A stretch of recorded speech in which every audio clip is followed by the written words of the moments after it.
ये अपना सैलरी समय पर तो लेते हैं, लेकिन ये अपनी काम ईमानदारी से नहीं करते हैं। कर्तव्य के प्रति लापरवाही। और सर इनका काम क्या है? जो टैक्स है वसूलना इनका काम ये ना, दूसरा कोई वसूलेगा क्या? अवैध निर्माण कार्य हो रहा है, ये रोक नहीं रहे, मतलब इनकी उसमें भागीदारी है, इनको भी पैसा मिलता होगा, तभी नहीं रोक रहे हैं ना। दोस्तों नमस्कार। चुनाव खत्म हो गए और आंदोलन शुरू हो चुके हैं। आंदोलन की शुरुआत आप देख सकते हैं हमारे साथ हम इस समय मौजूद है वसई तहसील कार्यालय के बाहर। यहाँ पर सामाजिक कार्यकर्ता, national human right anti crime and anti corruption bureau सामाजिक संस्था के सदस्य संजय गुप्ता जी है और ये अपनी कुछ मांग लेकर यहाँ एक दिवसीय धरना आंदोलन पर बैठे हुए हैं। इनकी मांग हमारे चैनल के पिछले वीडियो में आपको मालूम है, हमने इनसे मुलाकात की हुई है, आप जानते हैं कि इनकी क्या मांगे हैं।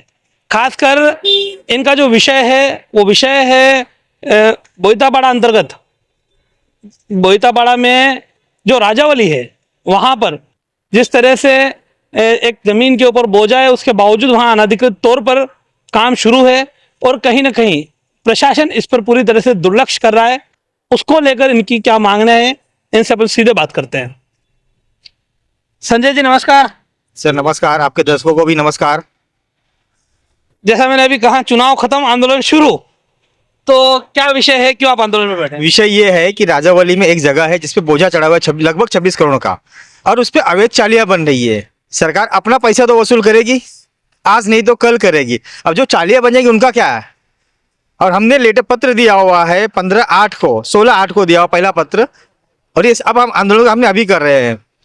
उसके पहले अगर मान लो चालियां बनती है, वहाँ पे जो भी कुछ बनेगा अवैध तरीके से बनेगा, सरकार अपना पैसा वसूलने के लिए क्या करेगी? कोर्ट जाएगी या तोड़क कार्रवाई करेगी, तो आम जनता का नुकसान है। वहाँ पे लगभग 5000 झोपड़ी में 5000 लोग बेघर होंगे वहाँ पे। आप क्या मांग कर रहे हैं और आपकी इस समय प्रमुख मांग क्या है? हमारी मांग ये है, पूरी जगह पे सरकारी तार बांधे, बोर्ड लगा हुआ है वहाँ पे, और अपने जगह अपने कब्जे में ले हुए। लेकिन इसमें भी, आपकी इस मांग में भी, जो लोग वहां अभी बस चुके हैं उनको तो तकलीफ होनी है। जो आप जिस चीज से बचाव की बात कर रहे हैं वही चीज तो होना है। जो जगह बची हुई है उस पे कर सकते हैं, ये हम उसकी मांग कर रहे हैं। जो जगह बची हुई है, अभी भी कुछ जगह वहाँ बची हुई है, उस पे तार की बाउंड्री मारे, वहाँ पे बोर्ड लगा हुआ है अपना। कुल कितने एकड़ जमीन है और क्या अंदाजा है कितने एकड़ जमीन अभी बची हुई है? लगभग 17 एकड़ जमीन है ये, जिसमें से 2 से 3 एकड़ अभी बची हुई है जगह, बाकी पूरी की पूरी जमीन पर कब्जा हो गया है। तो ये किसके अंडर में आती है और आपने कहाँ कहाँ पाठ पुरावा किया है, क्या क्या आपने इसको लेकर पाठ पुरावा किया है? तहसीलदार के अंदर आती है जो भी है। ये देखिए बोझा, हमने इसको लेके मंत्रालय, तहसीलदार, कलेक्टर, प्रांत अधिकारी, मंडल अधिकारी सभी जगह पर पत्र व्यवहार किया हमने। आपने सीधे उनसे मुलाकात करके कभी इस बारे में चर्चा की है? इनका कोई रिप्लाई ही नहीं आया, और 1-2 बार हम आए थे यहाँ पे धल में, मिले ही नहीं तहसीलदार साहब हमें। मतलब एक अधिकारी को जो आम जनता है उनसे मिलने का समय नहीं है। हम आए यहाँ पे, अवेलेबल ही नहीं थे वो। 2 से 3 बार हम यहाँ पे आए थे, अवेलेबल ही नहीं थे वो। वही मैडम को हमने बताया था मैटर ये। सर बगरालपाड़ा राजवली में जमीन पर सरकारी 26 करोड़ का बोझा है, उसको लेकर कुछ लोग तहसील कार्यालय के बाहर आंदोलन पर बैठे हैं, तो प्रशासन की क्या भूमिका? बोझा तो हमने ही रखा है, उस पर तो वसूली की कार्रवाई हो जाएगी। इसमें जो कार्रवाई के प्रोसीजर है MLRC में लिखा हुआ है, वो हिसाब से उसके ऊपर कार्रवाई होगी। उसमें जो जिसके नाम से जमीन था वो शायद अभी वो आदमी जिंदा नहीं हो, तो उसकी वजह से दिक्कत आ रही है। बाकी जो प्रोसेस है उसकी नीलामी होगी, उसका पैसा वसूल किया जाएगा। और जो चाली का बांधकाम आप बोल रहे हैं वो तो प्राइवेट जगह अभी भी है, तो महानगर पालिका को हम बता देंगे, वो उसके ऊपर कार्रवाई पिछली बार भी हो चुकी है, इस पर में भी कार्रवाई हो जाएगी। सर लगातार वहाँ बांधकाम शुरू है, पिछले बार 2022 जून में वहाँ एक हादसा भी हुआ था, पेड़ ये पहाड़ काटा गया था, इसको लेकर वहाँ भूस्खलन हुआ था और वहाँ एक की मौत भी हुई थी। उसके बावजूद भी लगातार वहाँ पर पहाड़ की कटाई शुरू है। पहाड़ की कटाई अगर हो रही है तो उसके ऊपर हम कार्रवाई करेंगे, लेकिन चाली अगर बांध रहे वहां पे तो उस पर महानगर पालिका कार्रवाई करेंगे, क्योंकि वो इलीगल चाली बांधकाम कर रहे हैं, इलीगल बांधकाम हो रहा है, तो उस पर कार्रवाई करने का अधिकार तो महानगर पालिका का है। तो वहाँ पर लोग आकर बस रहे हैं, उनका कल नुकसान होगा उससे। तो अभी वो महानगर पालिका से आपको पूछना पड़ेगा, उसको इलीगल है उस पर मैं भाष्य नहीं कर सकता। चर्चा करते हैं। सुमित्रानंद जी, आप इनके साथ ये आंदोलन जो है वो शेयर कर रहे हैं, क्या कहना चाहोगे? जैसा कि देख रहे हैं, आज हम लोग एक दिवसीय आंदोलन पर बैठे हैं।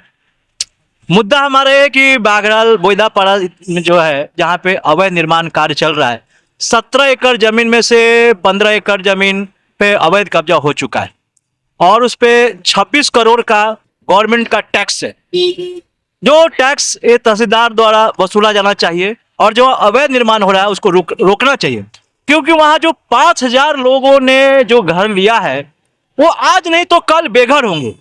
यही तहसीलदार जब पूरा काम हो जाएगा तो कुछ दिन के बाद वहां त्वरित कार्रवाई करने के लिए पहुंचेंगे, तो 5000 लोग जो बेघर होंगे उसकी सारी रिस्पॉन्सिबिलिटी इस तहसीलदार अविनाश कोष्टी की होगी।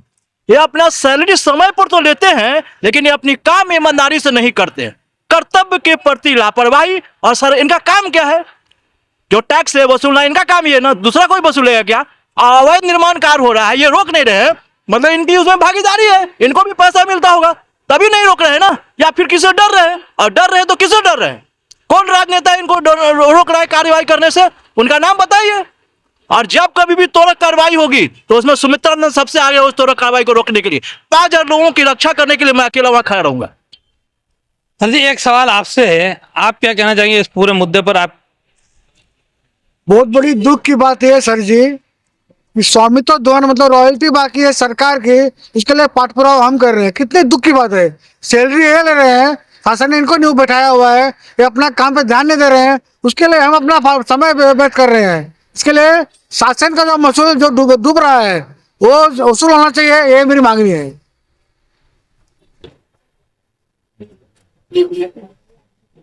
हमारे साथ किशन देव गुप्ता जी है। इन्होंने भी कई बार इस मामले को लेकर आवाज उठाई है, चाहे अपने व्हाट्सएप के जरिए, और कई बार इनसे सीधा बात करते हैं। किशन भाई, आपने कई बार व्हाट्सएप पोस्ट के जरिए, फेसबुक के जरिए, सोशल मीडिया के जरिए काफी आवाज उठाई है इसी बगराल पाड़ा को लेकर। क्या उसका आपको निचोड़ कुछ दिखाई दिया और क्या होना चाहिए था? इस सुबह मेरे कहने का मतलब इतना ही है कि पूरे वसई बिरार में अनलीगल बांधकाम हो रहे हैं। हम अनलीगल बांधकाम के पीछे नहीं दौड़ते और न जाते हैं, लेकिन ये जो वागराल पड़ा वाला मुद्दा है, सर्वे नंबर 146, 3 और 148, उसके अंदर जो 26 करोड़ का बोझा बाकी है, तो हमारा कहना वही है कि सरकार को, तहसीलदार साहब को, शासन को, कि आप 26 करोड़ वसूल करो। अगर वसूल नहीं करोगे तो आज की तारीख में 5000 चालियाँ वहाँ पे बन चुकी हैं, अभी 2 एकड़ जमीन बाकी है बनाने के लिए, तो वहाँ पे भी ये लोग बना देंगे, भू माफिया, चाली माफिया, फिर गरीब लोग को आप तोड़ के बर्बाद करोगे घर को। तो मेरा कहना वही है, या तो उनको रोको जब तक वो अपील में है, क्या है, कैसे हैं, स्टे में गए हैं, तो आप उनको काम रोको वहाँ पे आप बाकायदे उसको बोर्ड मारो वहाँ पे कि इसके से शासन की जमीन बाकी है, इसके ऊपर कोई बेकायदेशीर कार्य न करे तो उनके ऊपर गुना दाखिल किया जाएगा।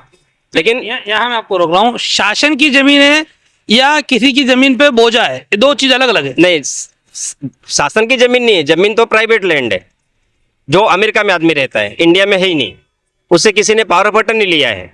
लेकिन बोझा तो 26 करोड़ शासन का चढ़ा है ना, हम बोझा वसूलने की बात करते हो, तो बोझा शासन कहाँ से वसूल करेगी? जगह से वसूल करेगी।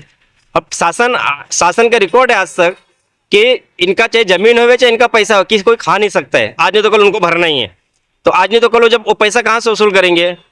उस जगह से वसूल करेंगे।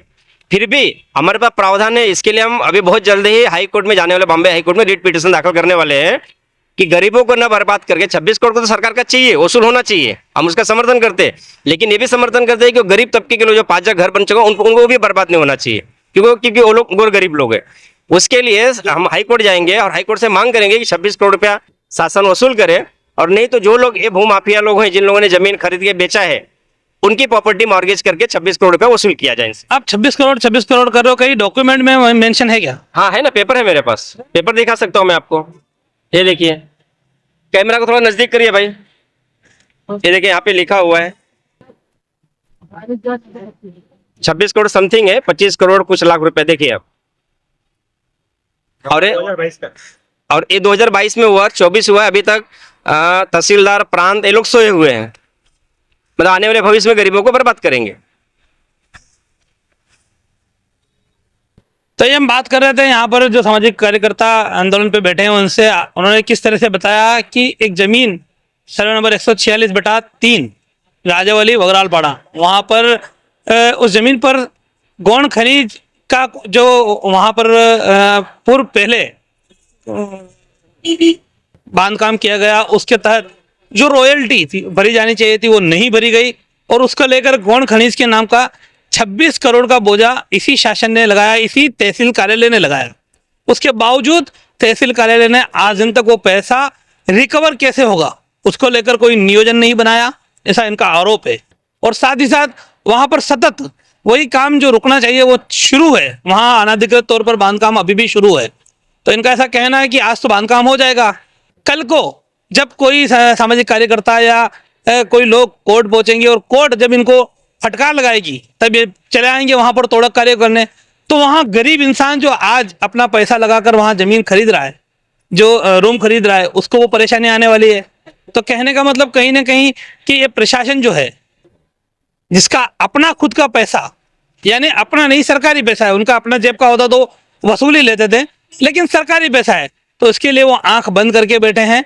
और उसके लिए जैसे अभी इन भाई साहब ने मेंशन किया कि सरकारी पैसे के लिए आम आदमी को अपना समय बर्बाद करना पड़ रहा है, लेकिन सरकार के जो मुलाजिम है उनको ही सरकारी पैसे का कोई फिक्र नहीं है, कोई लेना देना नहीं है। कहीं ना कहीं वो 26 करोड़ रुपया अगर सरकारी खजाने में जाएगा तो एक बड़ी रकम है।